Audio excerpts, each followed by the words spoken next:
सब समाप्त हो गया माता, सब कुछ।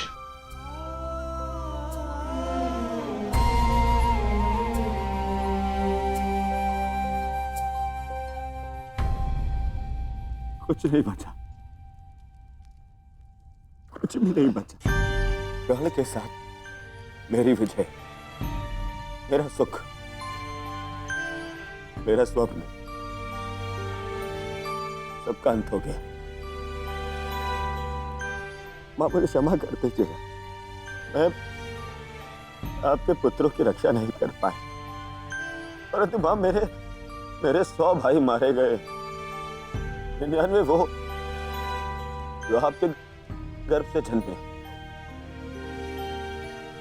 और एक वो जिसने मेरे लिए समय के गर्भ से जन्म लिया।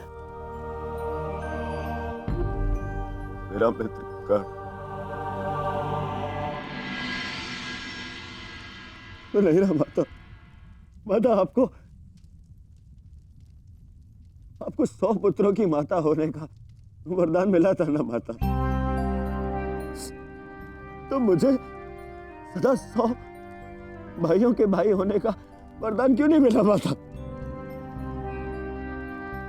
समय ने जो छीन लिया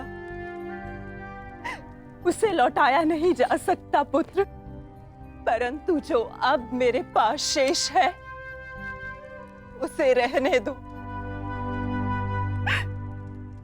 छोड़ दो ये युद्ध पुत्र।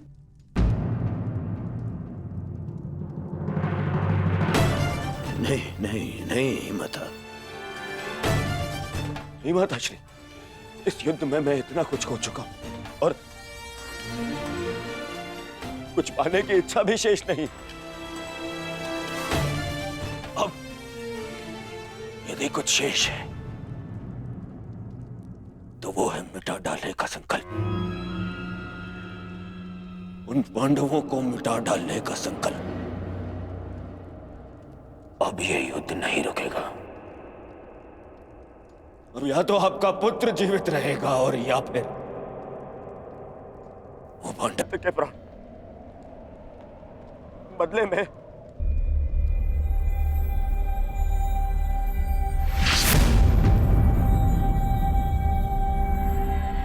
बदले में चाहो तो तुम मेरे रक्त से भी अपने केस धो सकती हो।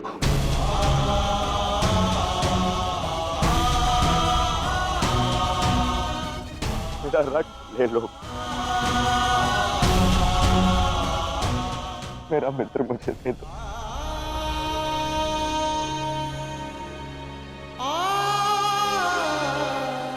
मेरा मित्र जा रहा है, रोक लो इसे।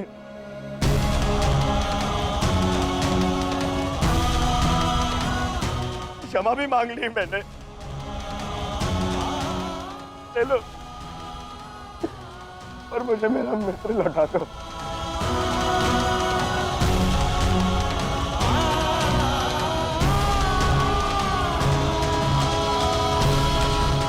अरे कोई है जो मेरे मित्र के प्राण बचा ले।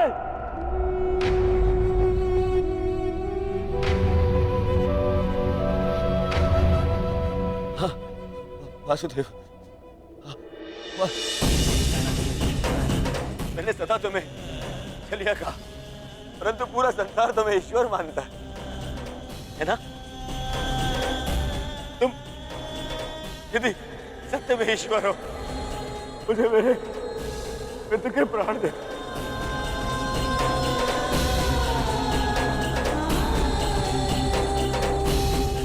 मैं प्रार्थना करता हूं तुमसे, मैं प्रार्थना करता हूं, मैं हे दुर्योधन, हाथ छोड़कर आपके चरणों पर बैठकर आपसे विनती करता, मेरे मित्र के प्राण लौटा दो वासुदेव, मेरे मित्र के प्राण लौटा दो। मैं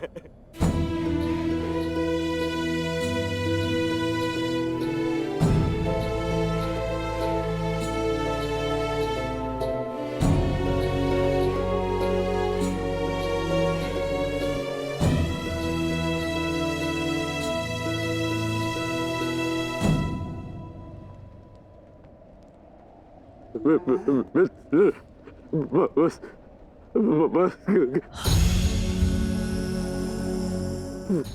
वसुदेव,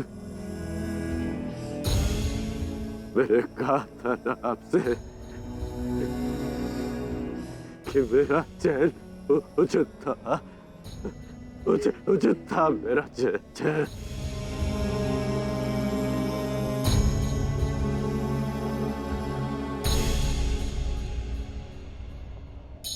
यदि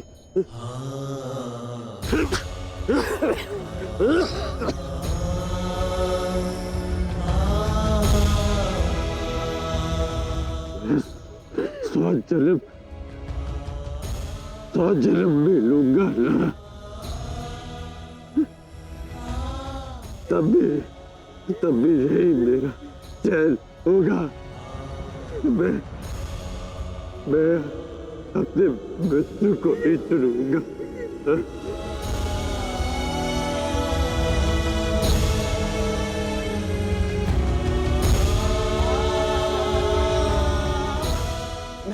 नहीं मित्र, ऐसा मत बोल, मुझे छोड़ के मत जाओ मित्र।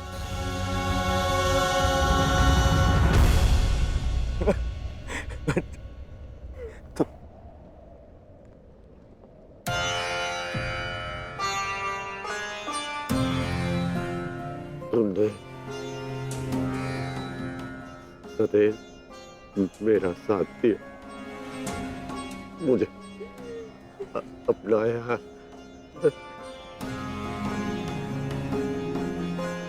मैं संतुष्ट होकर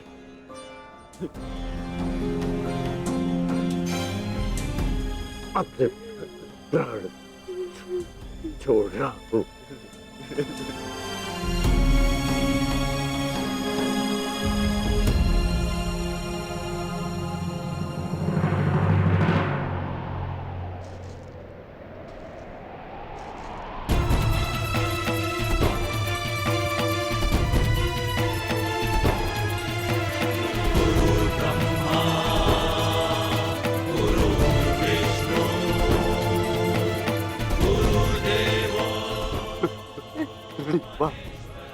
गुरुदेव, आज तुमने अपने गुरु परशुराम द्वारा दी गई शस्त्र और शास्त्र की विद्या का मान रखा कर मैं धन्य हो गया। मुझे प्रसन्नता है। मैं भले ही चिरंजीवी था, परंतु तुम मृत्युंजय हो गए हो महारथी कर्ण। मृत्युंजय, मृत्युंजय।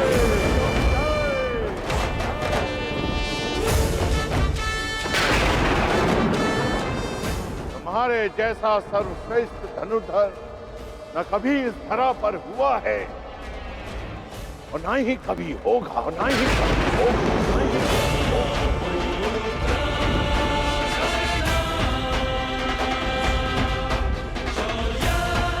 तुम्हारे जैसे दानवीर को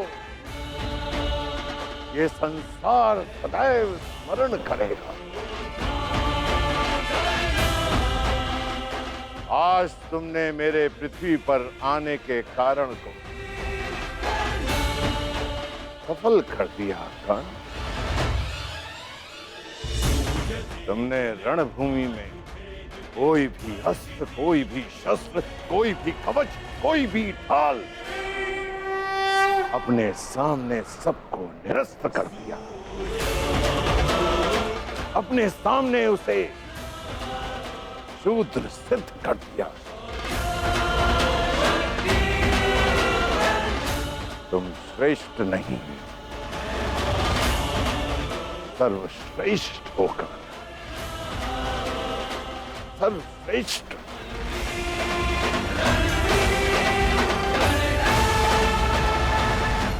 आज तुम अधिकारी बन गए हो कि तुम्हारे गुरु तुम्हें प्रणिपात्र दे।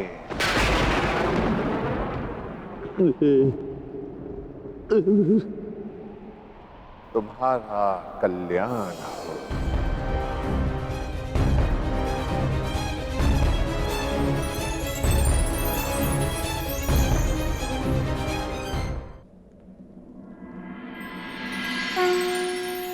संसार में दो ही अवसर ऐसे होते हैं जब मनुष्य किसी को स्वयं से आगे निकलता हुआ देखकर प्रसन्न होता है।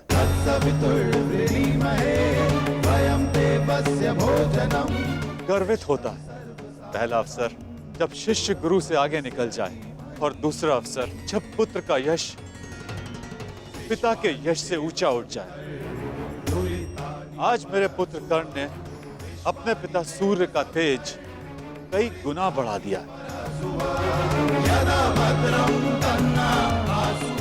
मुझे गर्व है कर्ण कि तुम मेरे अंश हो। इस संसार में जब तक मैं रहूंगा, तुम्हारे शौर्य का तेज चमकेगा।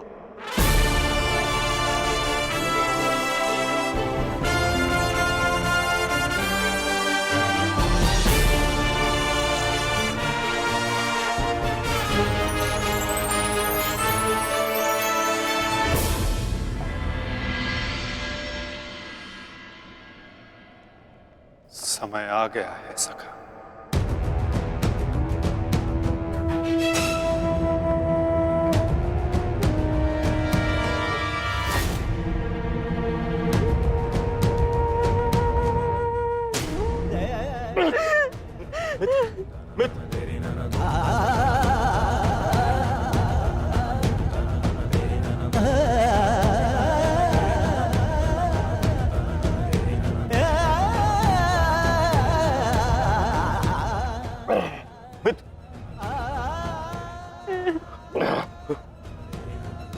मेरी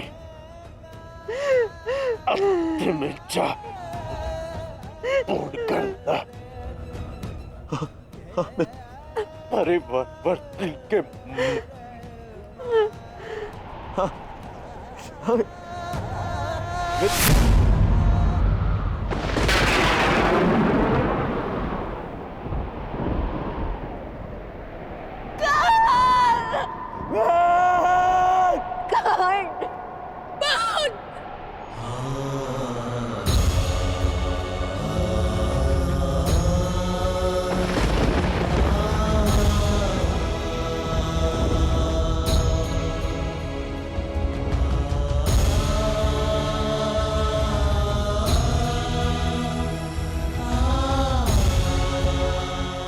ज्येष्ठ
पुत्र दुर्योधन,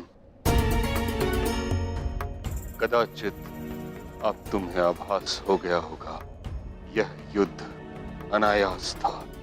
अब इस युद्ध को रोक देना चाहिए। नहीं पितामह, कदाचित अभी विश्वास हो गया है कि यह युद्ध आवश्यक था।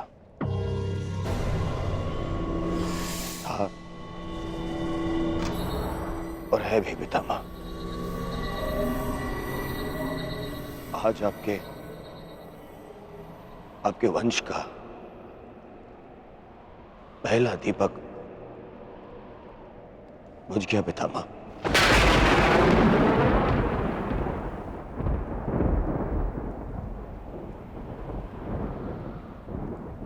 कर्ण,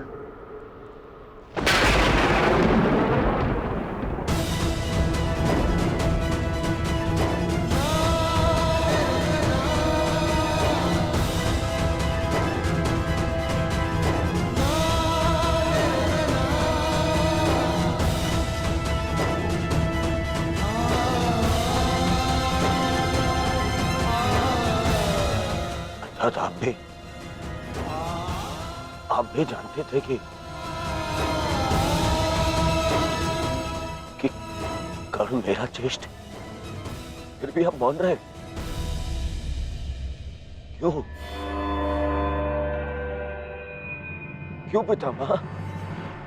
विष पीकर भी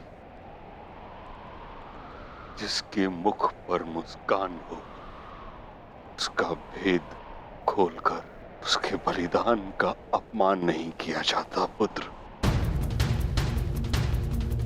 मैं कर्ण के बलिदान का अपमान कैसे करता? इसी कारण अपने रहते मैंने उसे युद्ध से दूर रखा। मैं नहीं चाहता था कि एक भाई दूसरे भाई को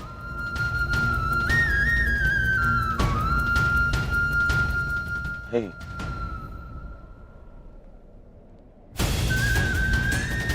ना आप समझे, ना माता कुंती समझे और ना ही वासुदेव। कदाचित आप लोगों ने बता दिया होता कि कर्ण हमारा ज्येष्ठ है, तो सौगंध गुरु बलराम की पितामह मैं संसार का सारा राज्य उसे दे देता। क्यों नहीं बताया पितामह आपने? क्यों? युवराज, अंगराज का अंतिम संस्कार होने को है।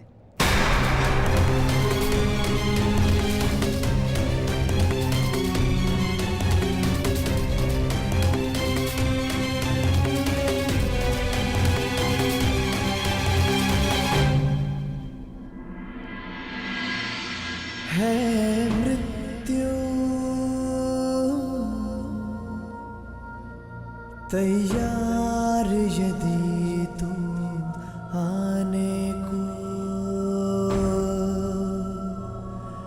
प्रसन्न मुख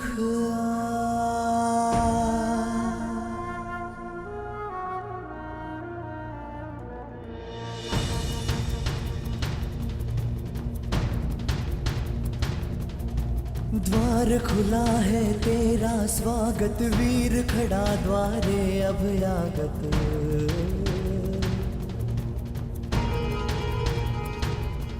बाहें फैला के मुस्कुरा के करता अपने अतिथि का स्वागत।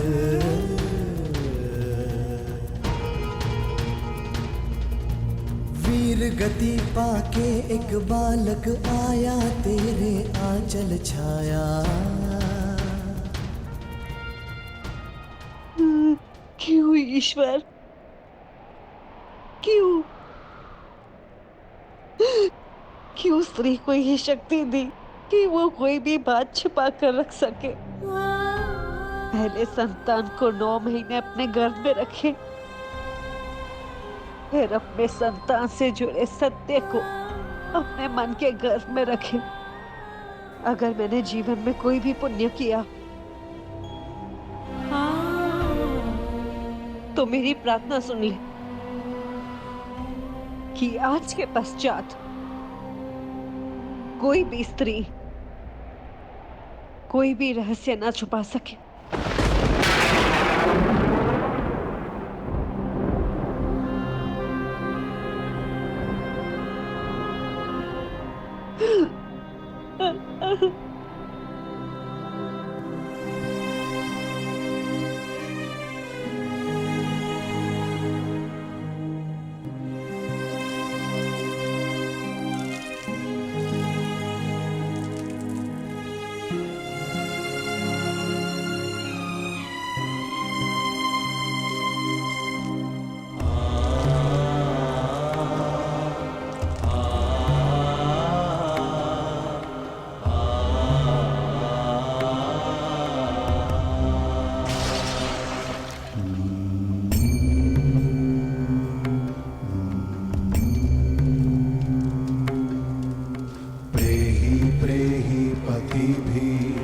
पूर्वेर्भिर्यत्रा ना पूर्वे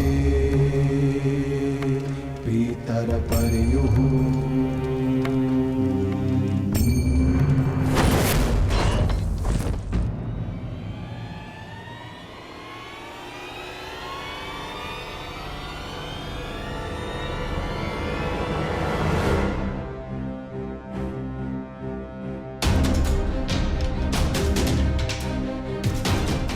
दूर हटो, दूर हटो मेरे मित्र के देह से।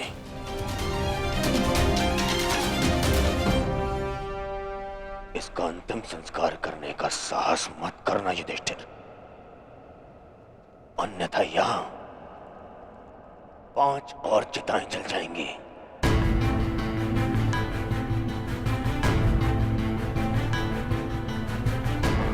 किस अधिकार से,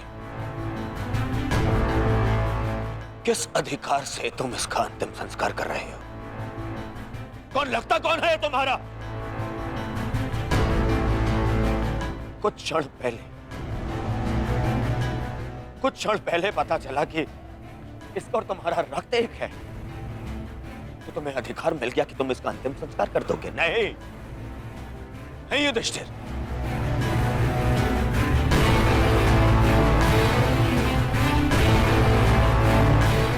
इसका अंतिम संस्कार करने का अधिकार उसको है जिसके लिए इसने अंतिम सांसें ली, और वो मैं हूं।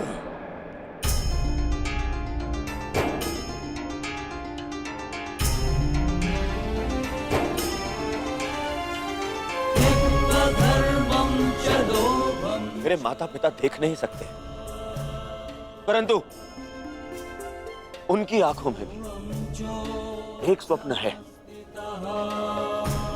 स्वप्न है कि उनकी चिता को उनका ज्येष्ठ पुत्र अग्नि दे। अब कर्ण के जाने के पश्चात मैं ये नहीं जानता कि मैं अपने माता पिता को अग्नि दूंगा या मेरे पिता मुझे विदा करेंगे। अग्नि वो देता है जिसके चले जाने के पश्चात वो अनाथ हो जाए।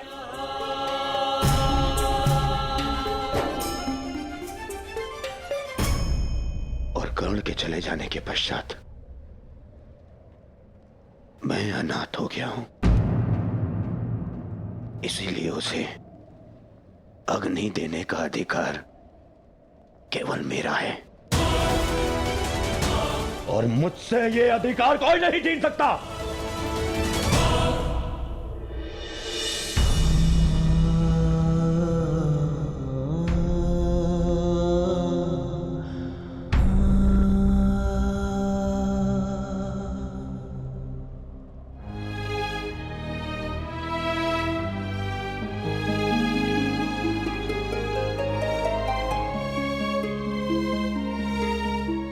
जब से संसार को समझा है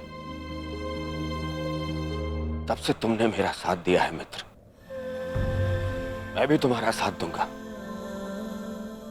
हम बहुत शीघ्र मिलेंगे। सुन रहे हो कर्ण? इतनी आसानी से मुझसे पीछा छुड़ाने नहीं दूंगा तुम्हें। इतनी सरलता से नहीं।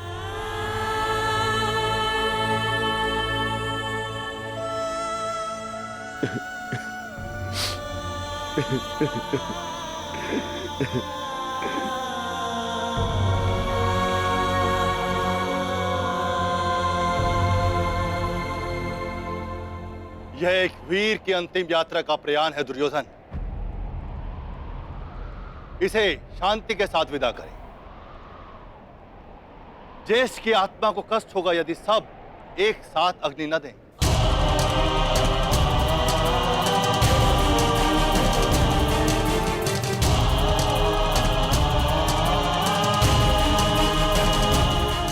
ठीक है महर्षि,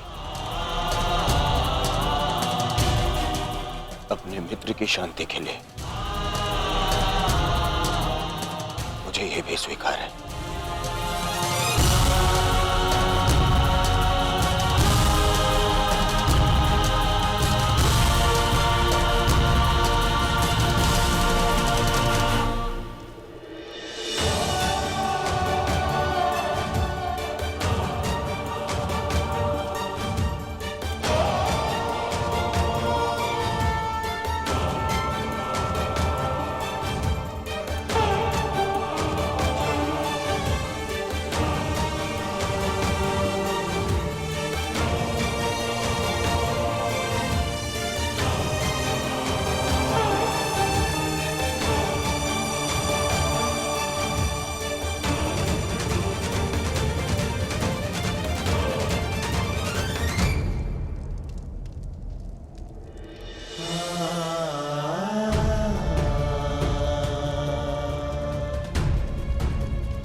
गांधारी पुत्र कर्ण मित्र दुर्योधन अपने मित्र के चिता की सौगंध खाता हूं कि मैं अपने मित्र की मृत्यु का प्रतिशोध लूंगा।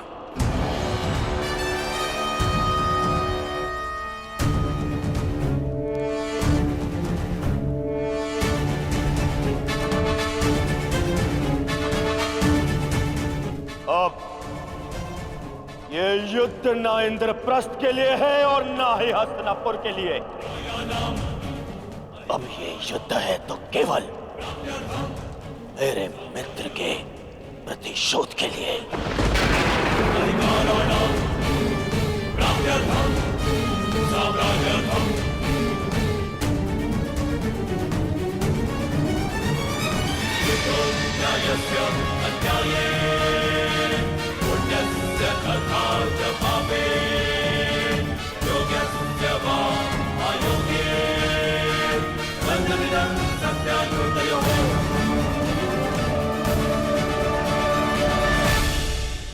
तो वो है मिटा डालने का संकल्प,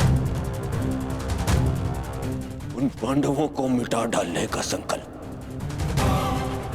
अब या तो आपका पुत्र जीवित रहेगा और या फिर वो पांडव। मुझे क्षमा कर दीजिएगा माता, परंतु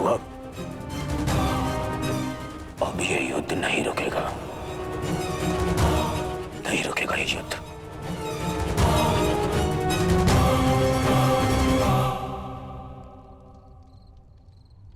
क्या हुआ माधव? शांति के साथ अधीरता का ऐसा मिश्रण मैंने आप में कभी अनुभव नहीं किया।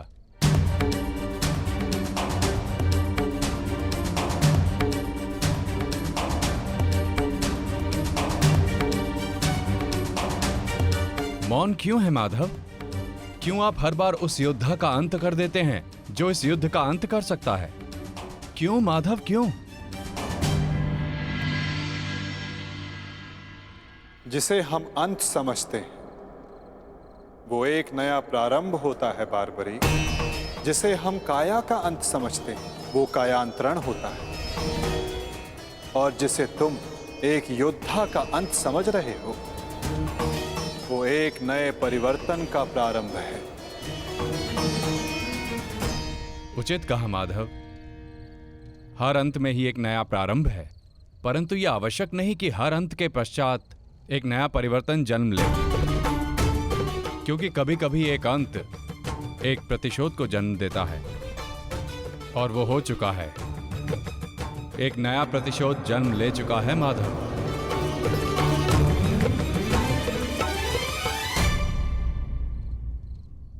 नहीं जानती थी, नहीं जानती थी मैं कि 100 पुत्रों की माता होने के गर्व के पश्चात 100 संतानों के वध का दुख भी सहना होगा।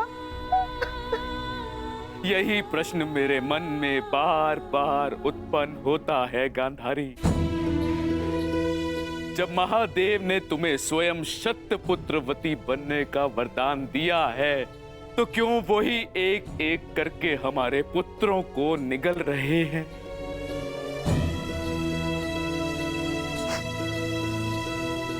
उत्तर मिलेगा आर्य, इस प्रश्न का उत्तर भी अवश्य मिलेगा।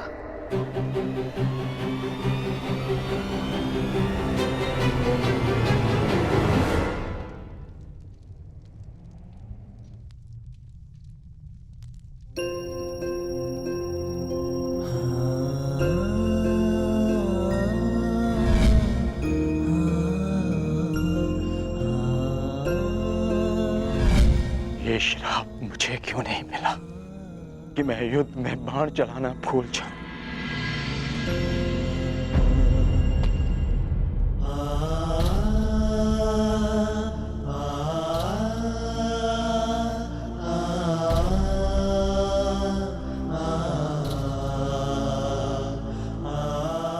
ये कैसा युद्ध है माधव, कैसा युद्ध? न्याय के लिए हमने अपने ही ज्येष्ठ का रक्त बहा दिया,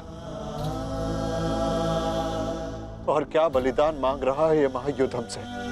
कब होगा, कब होगा इस महाविनाश का अंत माधव, कब होगा? माधव, कुछ समझ नहीं आ रहा। धर्म और वचन का पालन करते करते ये हमसे क्या अधर्म हो गया? मैं तुम सबके मन की इस व्याकुलता को समझ सकता हूं।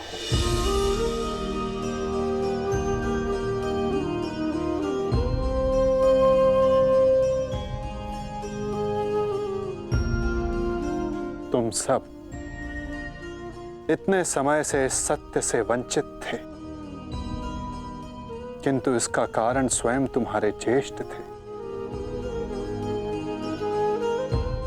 और जब सत्य समक्ष आया तो बहुत विलंब हो चुका था।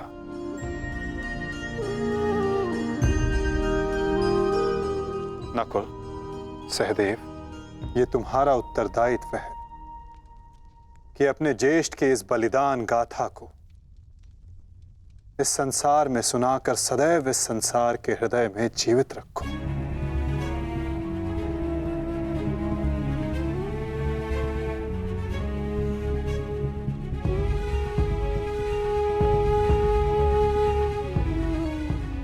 पार्थ, तुम्हारे ज्येष्ठ अंगराज कर्ण सदैव इस युद्ध के प्रारंभ से पूर्व अपना अंत जानते थे।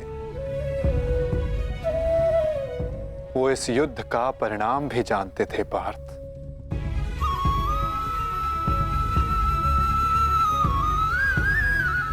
परंतु चिंता मुझे उनकी है जो देख नहीं पाते, क्योंकि जो देख नहीं पाते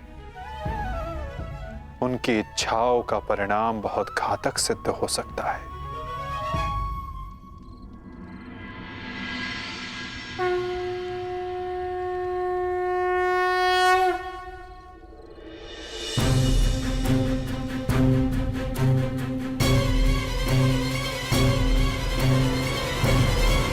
रुक जाओ बहना, नहीं बहना,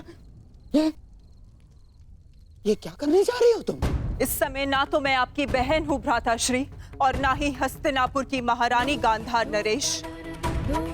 इस समय मैं एक माता हूँ, एक माता जिसे महादेव से उत्तर चाहिए उसके साथ हुए अन्याय का, और जब तक मुझे वो उत्तर नहीं मिल जाता आज मुझे कोई नहीं रोक सकता। मूर्खता मत करो बहना। हमारी इस भांति अग्नि को आलिंगन देने से कुछ नहीं मिलेगा। इससे पूर्व मेरे आलिंगन में आने को शेष मेरा अंतिम पुत्र भी काल के गाल में समा जाए, महादेव को मेरे प्रश्न का उत्तर देना ही पड़ेगा।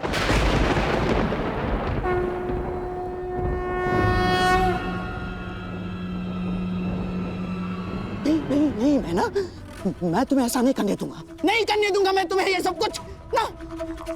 आप हस्तिनापुर की महारानी को आदेश दे रहे हैं गांधार राज? देखो बहना, ईश्वर के लिए ये सब मत करो। एकांत।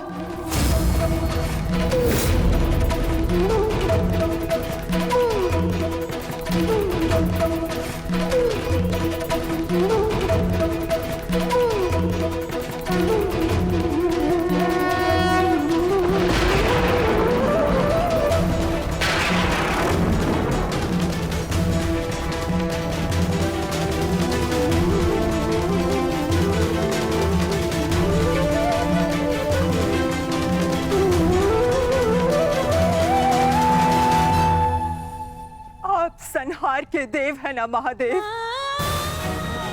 तो आज मैं स्वयं को संहार करके आपको प्रस्तुत करती हूँ।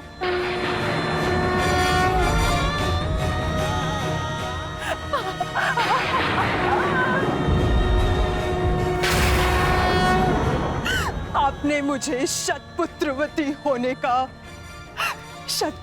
होने का वरदान दिया था महादेव, परंतु आज मैं आपसे ये जानना चाहती हूँ, क्यों आपने मेरा जीवन अभिशाप बना डाला महादेव?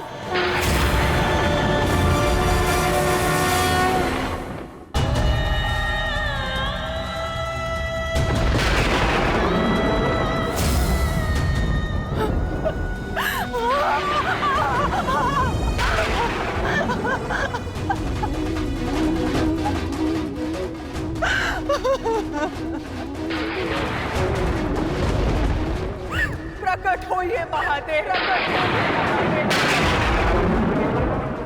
प्रकट होइए। आपने मेरे जीवन को एक जीती जागती चिता बना डाला है। ये माता अपने पुत्रों का हंसता हुआ मुख नहीं देख पाई,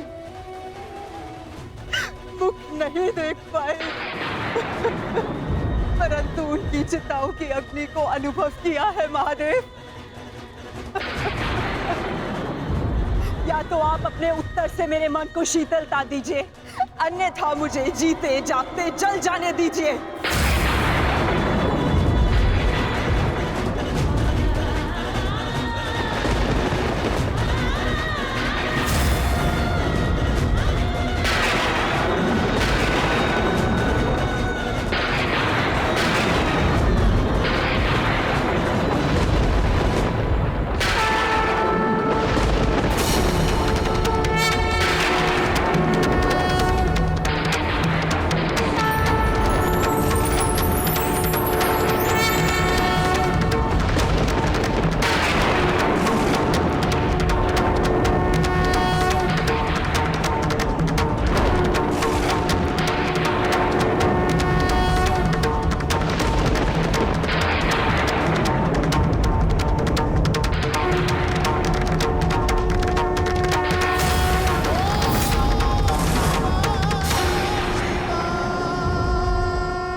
किस प्रश्न ने तुम्हें इतना विचलित कर दिया है गांधारी? अन्याय ने मुझे विचलित किया है महादेव। वो अन्याय जो आपने मेरे साथ किया। मेरे 100 पुत्रों के वरदान को 100 पुत्रों के नाश के अभिशाप में बदल दिया है उन पांडवों ने। बोलिए महादेव, बोलिए, ये कैसी नीति है आपकी? ये तो नियति है गांधारी। हर एक के जन्म के साथ उसकी मृत्यु निर्धारित होती है। उसे लेके मनुष्य विचलित हो सकता है, परंतु ना ही ये अन्याय है और ना ही प्रतिशोध का कारण। नहीं महादेव, मैं ना तो यहाँ प्रतिशोध के लिए आई हूँ और ना ही प्रतिकार के लिए। ये एक माता है जो आपके समक्ष खड़ी है, जिसके 99 पुत्रों का निर्दयता से वध कर दिया गया है। उसे केवल एक पुत्र की सुरक्षा चाहिए। मुझे दुर्योधन की मृत्यु नहीं देखनी है। आपका वरदान झूठा नहीं होना चाहिए महादेव। जिसे आपने 100 पुत्र होने का वरदान दिया, वो निसंतान नहीं मरनी चाहिए महादेव। जो हानि मेरी कोख को अब तक हुई है, उसे मैं सह लूंगी, किंतु मेरा अंतिम शेष पुत्र दुर्योधन, मैं आपसे उसकी सुरक्षा मांगती हूँ महादेव। मेरे पुत्र की रक्षा कीजिए महादेव। उसे भीम के प्रहार से बचा लीजिए। पांडवों को अस्त्र देने वाले महादेव, यदि आज मेरे पुत्र को ढाल नहीं देंगे तो मैं स्वयं आज अपने प्राण उसके लिए समर्पित कर दूंगी।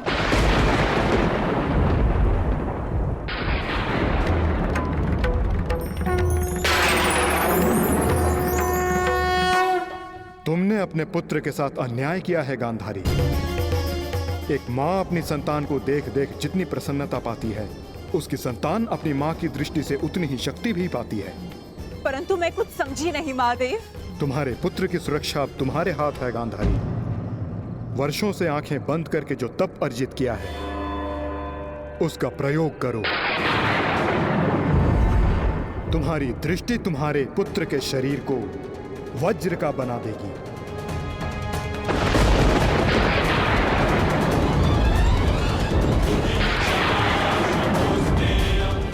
वो वज्र जिसे किसी का प्रहार नहीं तोड़ पाएगा।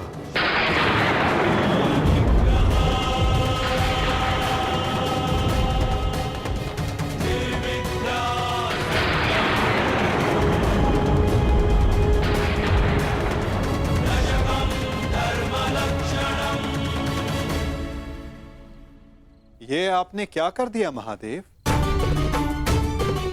आप स्वयं धर्म स्वरूप हैं महादेव।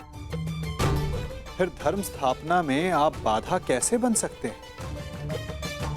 धर्म स्थापना के लिए दुर्योधन का नाश आवश्यक है महादेव, और आपने दुर्योधन को अटूट ढाल दे दी। मैंने वही किया जो परिस्थिति के अनुकूल था। परंतु नियति के लिए तो प्रतिकूल था ना भोलेनाथ। मेरा परम भक्त यदि मुझसे कुछ मांगता है तो मैं उसे मना नहीं कर सकता माधव। ये तो आप जानते हैं। मानता हूं इसके कारण बार बार आपके समक्ष समस्याएं उत्पन्न होती हैं, परंतु मुझे विश्वास है कि हर बार की भांति इस बार भी नारायण इस समस्या का हल निकाल ही लेंगे। मैं अपनी व्यवस्था से बंधा था, परंतु आप अपना कार्य पूर्ण करने के लिए स्वतंत्र हैं।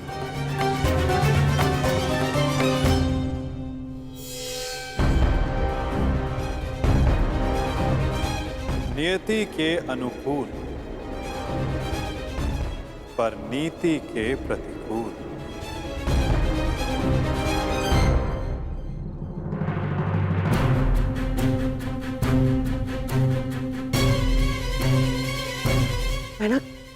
बहना क्या हुआ? महादेव ने दर्शन दिए? बहना बता। गांधारी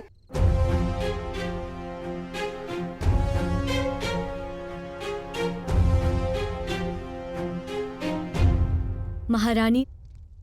दासी, युवराज दुर्योधन से कहिए मैंने उन्हें अपने समक्ष प्रस्तुत होने का आदेश दिया है। तुरंत।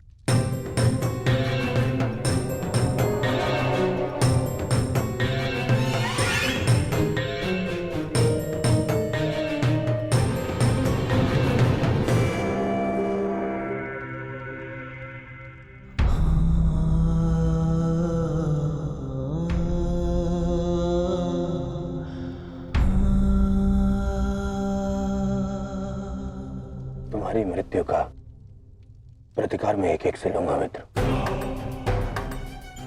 और पांडवों को छोड़ूंगा नहीं। उन्हें तुम्हारे साथ किए गए अन्याय का प्रतिकार चुकाना होगा मित्र।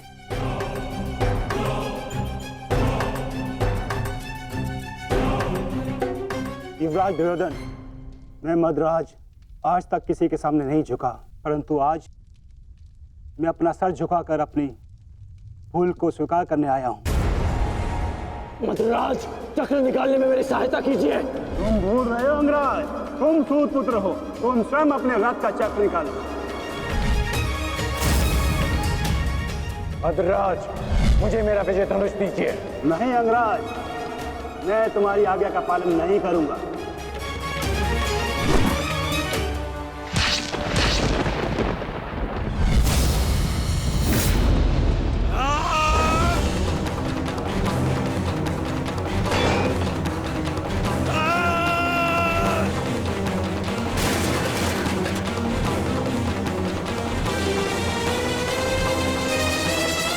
लज्जा नहीं आती है आपको? जिस कर्म को करने के पश्चात मृत्यु मांगनी चाहिए, उसके लिए क्षमा मांग रहे हैं आप। ऐसे कर्म को करने के पश्चात आपका अब साहस कैसे हुआ मुझसे क्षमा मांगने के लिए? चक्ररथ को निकालने में सहायता की होती, विकर्ण को उसका विजय धनुष दे दिया होता, तो आज एक धनुर्धारी मरता, परंतु वो कर्ण नहीं अर्जुन होता। आपने अपनी व्यक्तिगत शत्रुता मिटाने के लिए एक योद्धा के कर्तव्य से विश्वासघात किया। मन तो करता है कि वध कर दूं आपको। पर आप जानते हैं क्या मद्रराज, ये आपका झुका हुआ सर, ये आपके लिए सबसे बड़ा दंड है।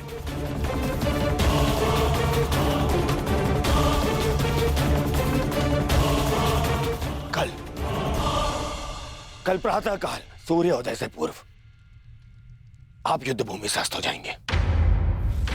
मैं आपका मुख नहीं देखना चाहता।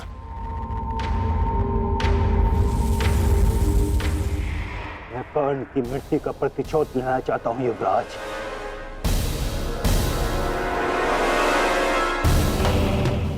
आप लेंगे प्रतिशोध?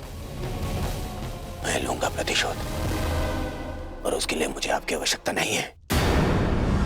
प्रतिशोध लेंगे। किंतु मुझे पश्चाताप के अवसर की आवश्यकता है युवराज। मैं आपको निराश नहीं होने दूंगा। महारथी कर्ण का सारथी बनकर जो मैं नहीं कर सका वो मैं अब करूंगा, अपने कर्तव्य का पालन। युवराज की जय हो। महारानी ने आपको इसी समय अपने कक्ष में प्रस्तुत होने का आदेश दिया है।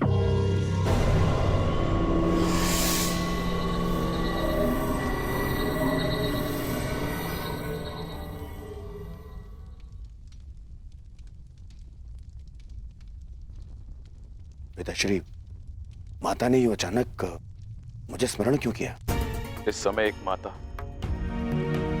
केवल अपने पुत्र से बात करना चाहती है पुत्र, इसके अतिरिक्त मुझे कुछ ज्ञात नहीं।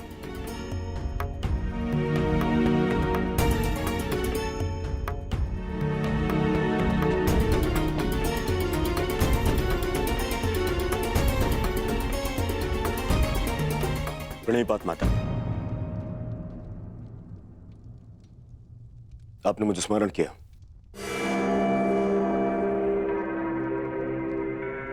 हाँ पुत्र, स्मरण किया, क्योंकि मैं तुम्हारा मरण नहीं देख सकती। संपूर्ण जीवन तुम्हें केवल एक ही पीड़ा थी ना, कि तुम्हारी माता ने तुम्हें एक बार भी नहीं देखा। स्मरण है दुर्योधन, युद्ध प्रारंभ होने से पूर्व तुमने कहा था, युद्ध से पूर्व एक बार, बस एक बार मुझे अपनी दृष्टि से देख लीजिए माता। आज मैं अपनी और तुम्हारी इच्छा पूर्ण करना चाहती हूँ दुर्योधन। आज मैं तुम्हें देखना चाहती हूँ पुत्र। सच माता, किंतु माता, अब जो मैं करने जा रही हूँ उसके पश्चात तुम युद्ध जीतो या ना जीतो, परंतु मेरी ममता हार से बच जाएगी। मैं कुछ समझा नहीं माता। अब मैं तुम्हें जो कहने जा रही हूँ पुत्र, उसे ध्यानपूर्वक सुनना और आज्ञा अनुसार ही पालन करना।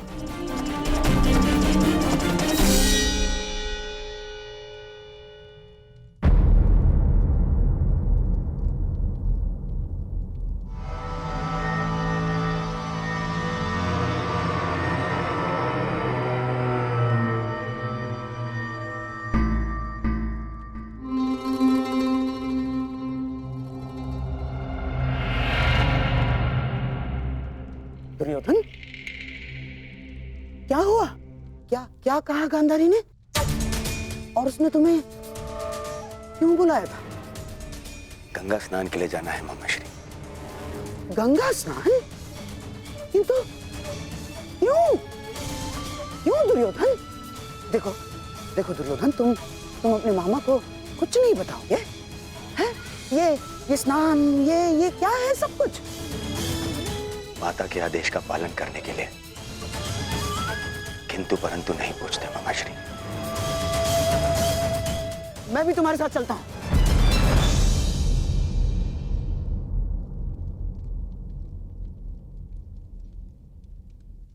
नहीं मामाश्री, ये यात्रा मुझे अकेले करनी है।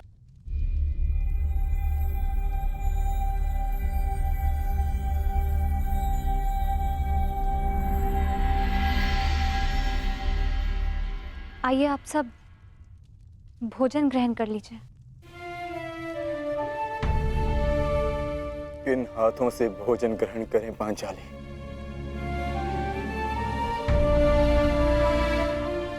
इन हाथों से जो अपने ज्येष्ठ के रक्त से रंगे हुए हैं।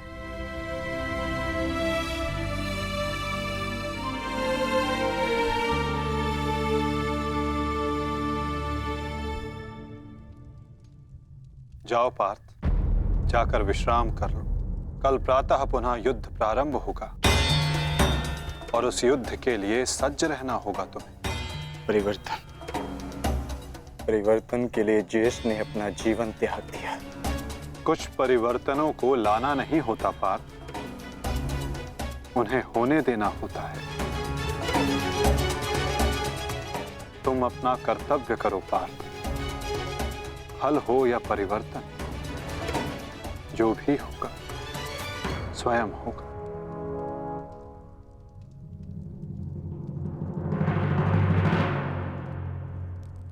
आप कहां जा रहे हैं माधव? कुछ परिवर्तन ऐसे होते हैं पार्थ, जिनमें सहायता करना धर्म होता है और कुछ ऐसे जिनमें बाधा डालना आवश्यक। मैं समझा नहीं माता। समझने की आवश्यकता भी नहीं है पार्थ।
मैं यहां से चलकर जाऊंगा।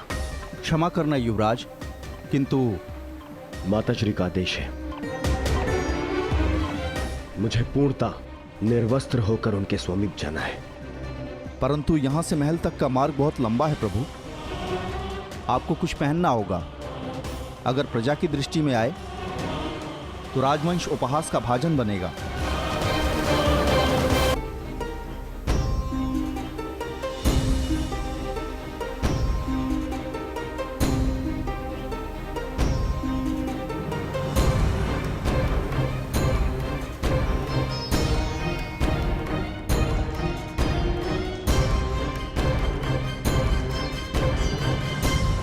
अपने पिता का आदेश नहीं मानता, बहुत बड़ा बुद्धिमान समझता है अपने आप को। क्या कहा था मैंने? बछड़े की डोर हाथ में रखना, समझता नहीं है? बहुत बुद्धिमान है तू। क्या समझाया था मैंने? क्या कहा था मैंने? क्या पूछ रहा हूँ मैं? क्या समझाया था मैंने? ये क्या कर रहे हो? क्यों इस बालक को कष्ट पहुंचा रहे हो? अब तुम कौन हो हमारे बीच में आने वाले? ये मेरा पुत्र है, मैं जो चाहे इसके साथ वो करूं। तुम हमारे मध्य में आने वाले कौन होते हो? मैं हस्तिनापुर का युवराज हूँ। क्षमा करिए युवराज, मैंने आपको पहचाना नहीं, परंतु वास्तविकता ये है कि इसने अपने माता पिता के आदेश का पालन ही नहीं किया। मैंने इसे बताया था, बछड़े की डोर कभी हाथ से मत छोड़ना, सदैव डोर अपने हाथ में ही रखना, परंतु ये नहीं माना। इसने बछड़े की डोर को अपने हाथ से छोड़ दिया और बछड़ा खो गया। अब आप ही बताइए, मैं क्या करूं? परंतु आप इस भांति अर्धनग्न अवस्था में। मेरी माता का आदेश है। देख, सीख इनसे कुछ। हस्तिनापुर के युवराज होते हुए भी अपने माता पिता के आदेश का अक्षरशः पालन करते हैं। धन्य हैं आप युवराज। माता पिता के आदेश का अक्षरशः पालन करना, माता पिता ने जो भी कहा है, जैसा भी कहा है, उस कार्य को उसी अनुरूप करना कोई आपसे सीखे युवराज। पुत्र, तुम्हारे पिता उचित कह रहे हैं। तुम्हें अपने माता पिता की बात माननी चाहिए।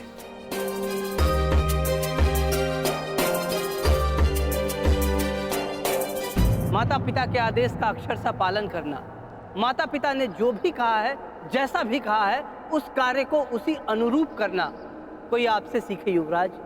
धन्य हैं आप युवराज।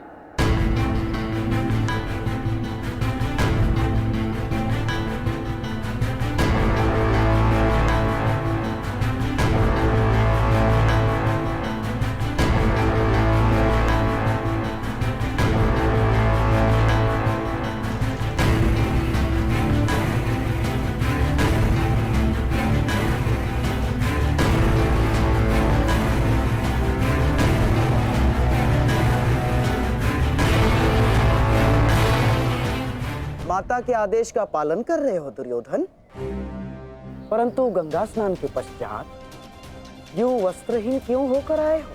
माताश्री का आदेश है ममश्री, निर्वस्त्र होकर आना है। बुद्धिहीन हो दुर्योधन।